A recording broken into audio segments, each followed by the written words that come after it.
अखिल ब्रह्मांड के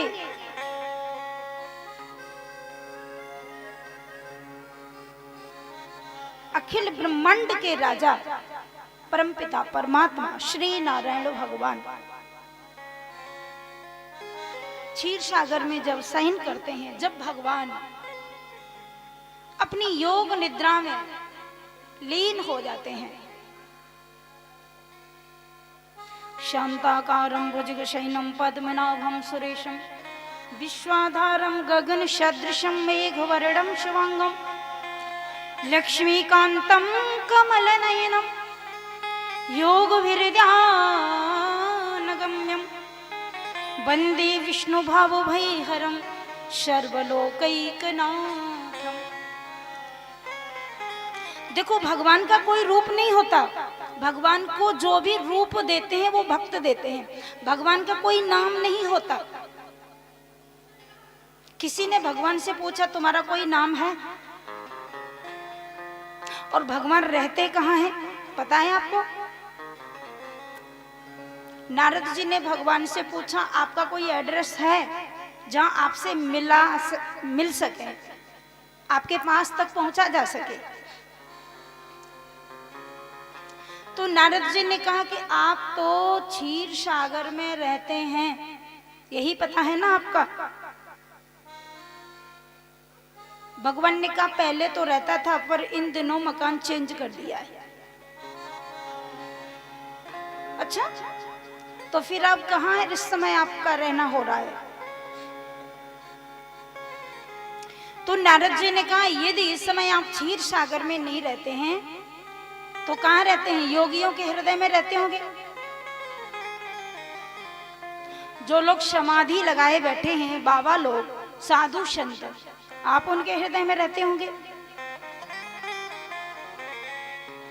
भगवान ने कहा वहां भी पहले रहता था पर अब इन दिनों वहां से भी हट गया हूं, वहां भी नहीं रहता हूं। तो फिर कहाँ रहते हो? भगवान ने एड्रेस दिया, पता दिया। यदि मुझसे मिलना है तो एक ही पता है मेरा। कौन सा? नाहं वशामि वैकुंठे योगिनां हृदयेन च मद्भक्ता यत्र गायन्ति तत्र तिष्ठामि नारद। एक एक श्लोक कितना मार्मिक है भागवत जी का। जीवन जीने की कला यदि सीखनी है, यदि आपको जिंदगी जीना नहीं आता तो रामायण पढ़िए, और यदि आपको मरना नहीं आता तो भागवत कथा पढ़िए। भागवत कथा पढ़ने से मरना सीख जाओगे कि कैसे मरना चाहिए। मरने की भी तो कला होती है। बहुत सुंदर नारद जी ने बड़ा सुंदर, कितना सुंदर प्रश्न किया, ने बड़ा सुंदर जवाब दिया। बोली ना हम बसामी वैकुंठे, वैकुंठ में पहले योगिनां हृदयेन च, योगियों के हृदय में भी अब नहीं रहता हूं। मद्भक्ता यत्र गायन्ति तत्र तिष्ठामि नारद। भगवान ने कहा इन दिनों मैंने अपना एड्रेस चेंज किया है, अपना आवास दूसरी जगह किया है, दूसरी जगह रहने लगा हूं। बोले कहाँ? बोले जहां लोग मेरा कीर्तन करते हैं, मेरा भजन करते हैं, मैं वहां रहता हूं। मद्भक्ता यत्र गायन्ति, जो लोग मेरा भजन गाते हैं, मेरी कथा गाते हैं, मेरी लीला गाते हैं, मुझे गाते हैं। गाने पर बहुत जोर दिया है, गाओ। आप लोगों को बोलते हैं ना कीर्तन बोलो, बोलो, गाओ। और इसे मैं नहीं कहती कि गाओ, इसे तुलसीदास बाबा कहते हैं गाओ।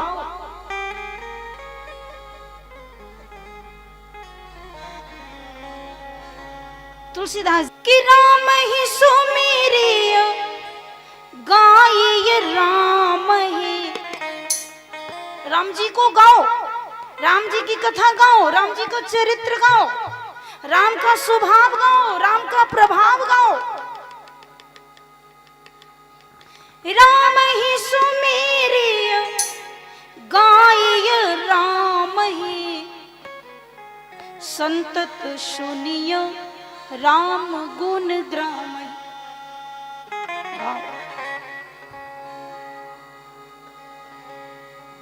तो गाने के लिए बहुत जोर दिया, लेकिन एक बात जरूर है, गाने की भी कला होती है, भाव से गाओ।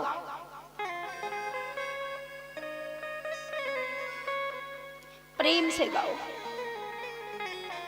तुलसीदास जी ने लिखा, राम जी उसी के हृदय में वास करते हैं जो लोग राम जी को गाते हैं। लेकिन गाना किस तरीके से? बोले काम आदि मद दंभन जाके, तात निरंतर बस में ताके। जिसके अंदर काम क्रोध मद लोभ मोह नहीं, दिखावा नहीं, पाखंड नहीं, ढोंग नहीं, ऐसे जो गाता है उसी के हृदय में रहता हूं। और जो लोग दिखावा करते हैं उनके हृदय में नहीं रहता।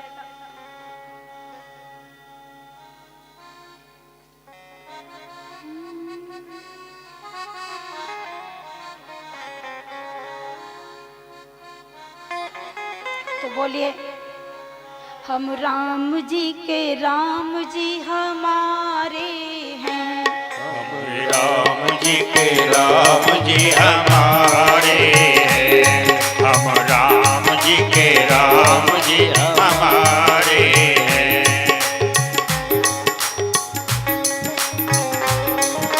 भाव से गाइए।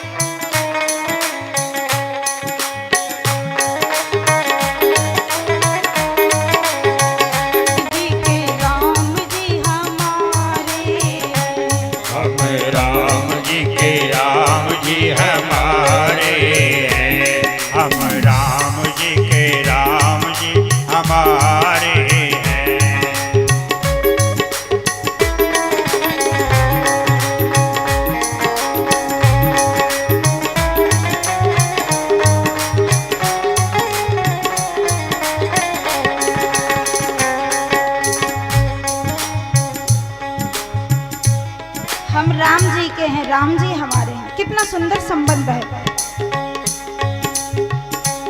और बड़ी सुंदर बात है।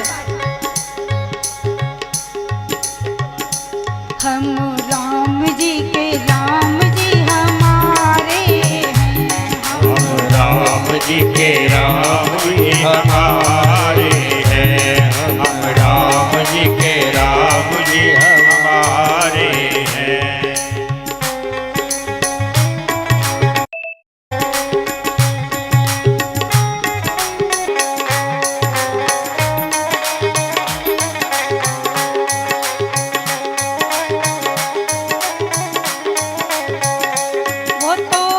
संतन के रखवारे हैं,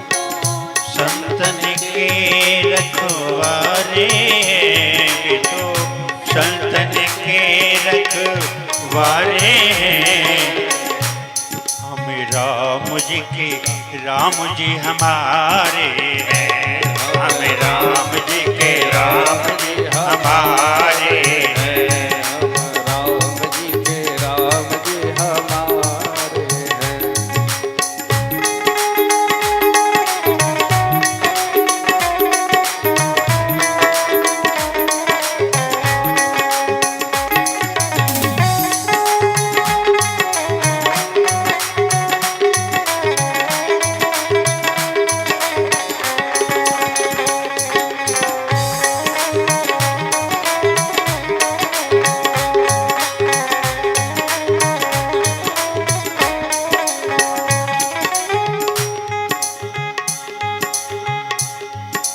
सुंदर भाव है भक्त और भगवान का।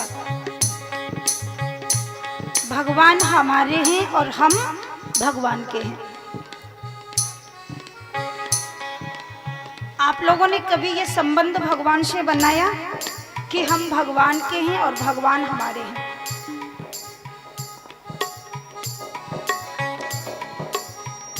भगवान के साथ ये संबंध सभी लोग नहीं बना सकते। ब्रज की गोपियों ने बनाया, ठाकुर जी के साथ। कृष्ण हमारे हैं, हम कृष्ण के हैं।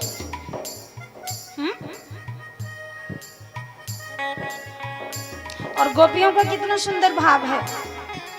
गोपियां कहती हैं, कृष्ण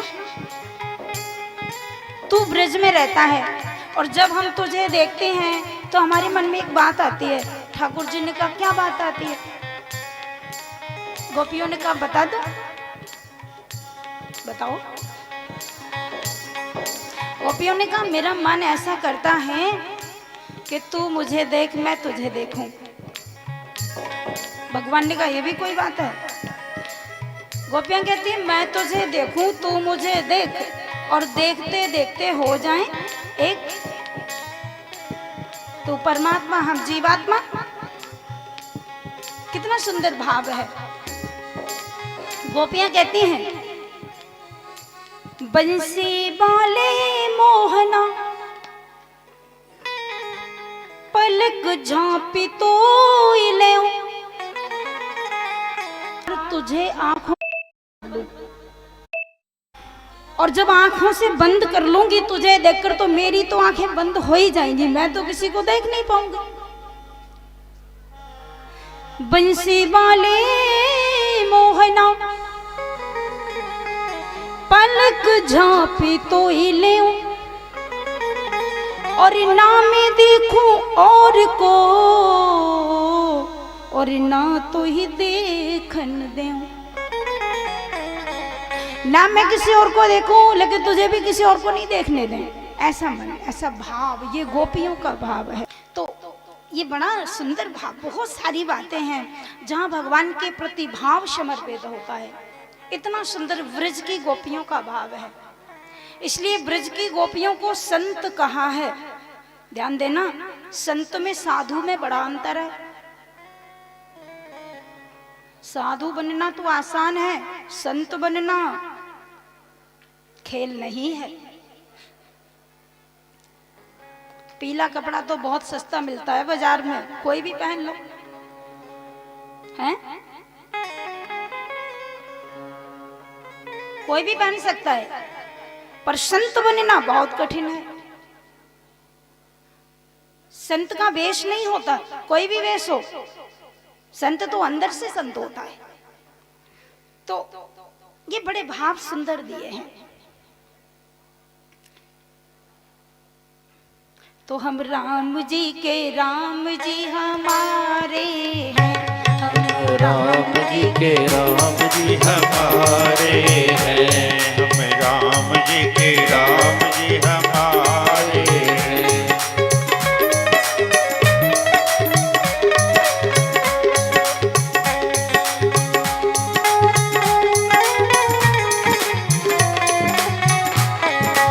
राम जी के राम जी हमारे हैं, हम राम जी के राम जी हमारे हैं, हम राम जी के राम जी हमारे हैं, हम राम जी के राम जी हमारे हैं।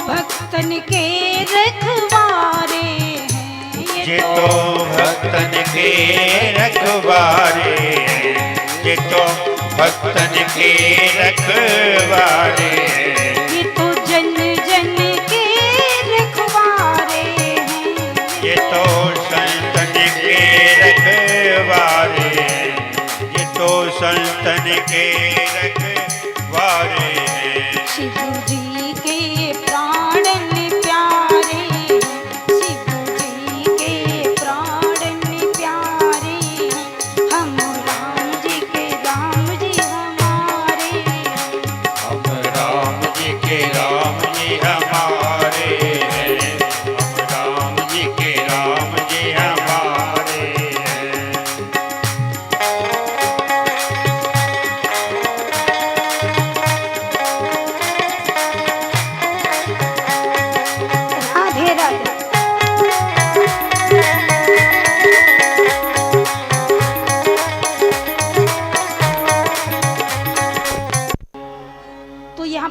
में भगवान ने बड़ा सुंदर सृष्टि का वर्णन किया। भगवान नारायण, और देखिए नारायण ने, भगवान श्री नारायण की नाभि से कमल पैदा हुआ और कमल से ब्रह्मा जी पैदा हुए। ब्रह्मा जी के 4 मुख थे, कमल में से ब्रह्मा जी पैदा हुए। और इसके बाद ब्रह्मा जी ने 4 पुत्रों को जन्म दिया। ध्यान देना, 4 पुत्र, सनक, सनंदन, सनत कुमार, सनातन। ब्रह्मा जी के 4 पुत्र हैं ये। सबसे पहली संतान है ब्रह्मा जी की सनकादिक ऋषि। इसके बाद ब्रह्मा जी के द्वारा ब्रकुटी के बीच में से भगवान शंकर जी का प्राकट्य हुआ। देवादिदेव महादेव भगवान आशुतोष, बोलिए शंकर भगवान की जय।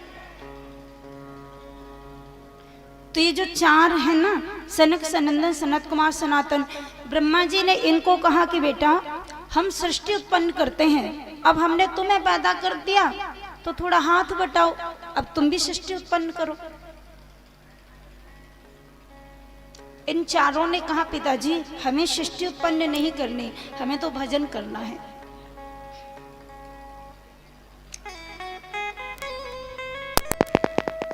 ब्रह्मा जी को गुस्सा आया,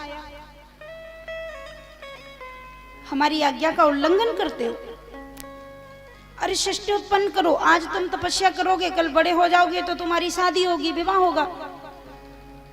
4 पुत्रों ने कहा हम बड़े होंगे तब होगा, हम बड़े ही नहीं होंगे। विवाह की, पत्नी की याद तो तब आती है जब जवानी आती है। किसी छोटे से 5 बरस के बच्चे को कोई सुंदरी युवती पास में बिठा दो और कह दो ये तुम्हारी बहू है, वो क्या समझ पाएगा? 5 बरस के बच्चे को तो माँ की जरूरत है, उसे दूध चाहिए, माँ चाहिए, संसार की किसी वस्तु की उसको जरूरत नहीं। तो ब्रह्मा जी ने कहा जब तुम बड़े हो जाओगे, युवा हो जाओगे तो विवाह होगा। पुत्रों ने कहा हम बड़े होंगे ही नहीं। तो जो ब्रह्मा जी के 4 पुत्र हैं, सनक, सनंदन, सनत कुमार, सनातन, ये कई हजार वर्ष के हो गए, कई हजार करोड़ वर्ष के हो गए, परंतु देखने में आज भी 5 ही वर्ष के हैं। ऐसा है, इनका काम है कथा सुनना और सुनाना। 4 भाई कथा सुनते हैं, सुनाते हैं। एक बार का बड़ा सुंदर प्रसंग है। एक बार एक भाई व्यासपीठ पर बैठ के कथा सुना रहा था और 3 भाई बैठ कर के नीचे सुन रहे थे। इतने में पार्वती माता को लेकर शंकर भगवान पधारे। अब शंकर जी जब आए तो शंकर भगवान तो संसार के गुरु हैं। देवादिदेव महादेव शंकर भगवान जैसे ही आए तो 3 भाई कथा सुन रहे थे। एक भाई व्यासपीठ पर बैठकर कथा सुना रहा था। देखो, कथा सुनने में कोई बड़ा आदमी आ जाए तो कथा तो सबसे बड़ी है। ऐसा नहीं कि कोई बड़ा व्यक्ति आया तो कथा को छोड़ करके उसके स्वागत में लग जाओ। नहीं नहीं, यहाँ पर कोई अभी विधायक आ जाए, मंत्री आ जाए, मिनिस्टर आ जाए तो उसके लिए कोई सोफा थोड़ी डाला जाएगा। वो तो जाजिम पे ही बैठेगा, ऐसी टाट पट्टी पे जहाँ पर सब श्रोता बैठकर कथा सुन रहे हैं वहीं पर उसको बिठाया जाएगा। हाँ, यदि ऊंचा आसन दिया जाएगा तो किसी संत को दिया जाएगा, मंत्री मिनिस्टर को नहीं दिया जाएगा। तो ये कथा की बात है। तो कथा में विघ्न नहीं आना चाहिए, कथा को सुनते रहना चाहिए। 3 भाई सुन रहे थे, एक भाई सुना रहा था। लेकिन थोड़ी सी गलती हो गई कि देवादिदेव महादेव शंकर भगवान पधारे तो चारों में से उठकर किसी ने प्रणाम नहीं किया। अब शंकर भगवान तो दयालु हैं, उनका नाम ही भोला है। जैसा नाम है वैसा ही गुण है। भोला नाम है तो भोला स्वभाव है। माता जी को अच्छा नहीं लगा, मेरे पति 3 लोक के स्वामी और इन 4 को इतना अभिमान अहंकार, बस इन्होंने मेरे पति को प्रणाम नहीं किया।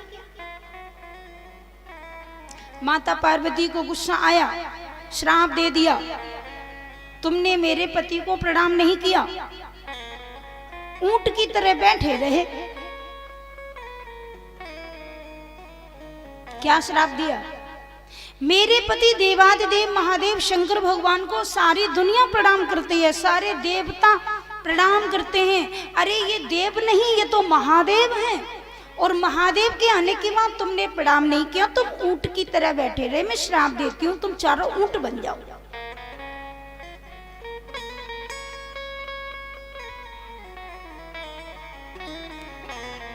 अब हड़बड़ी में गड़बड़ी हो गई, श्राप तो दे दिया।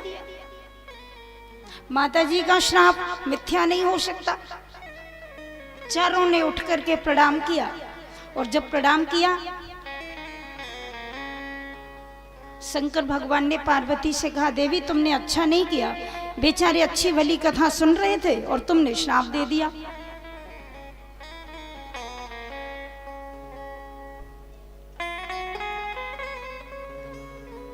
चारों ने कहा कोई बात नहीं, माता जी का आशीर्वाद है, स्वीकार है।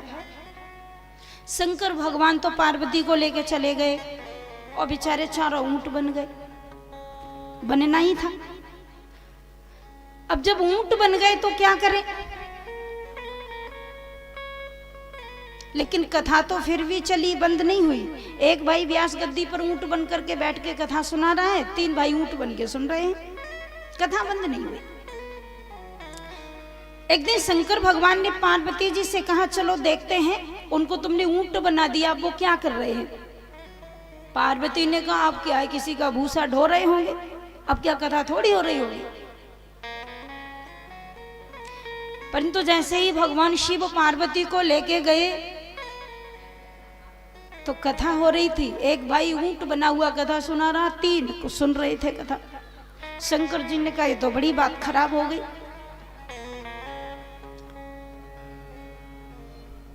भगवान ने पार्वती से कहा, अब ये श्राप खत्म कर दो, श्राप तुमने दिया इसे वापस ले लो, अब इनको आशीर्वाद दे दो, इनको ठीक कर दो, जैसे थे वैसे ही बना दो।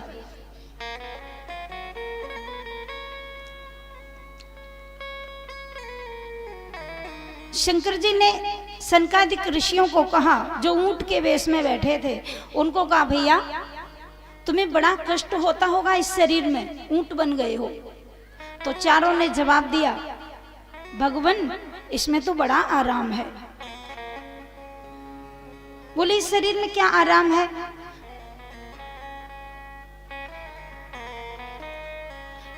भगवान ने कहा, लेकिन ऊंट का शरीर। तो चारों ने सुंदर जवाब दिया, कोई बात नहीं प्रभु, शरीर तो ऐसे है जैसे वस्त्र। गीता में भगवान कृष्ण आदेश करते हैं कि शरीर क्या है। वाशांसि जीर्णानि यथा विहाय नवानि गृह्णाति नरोपराणि तथा शरीराणि विहाय जीर्णा नन्याति संयाति न्यन्यानि संयाति नवानि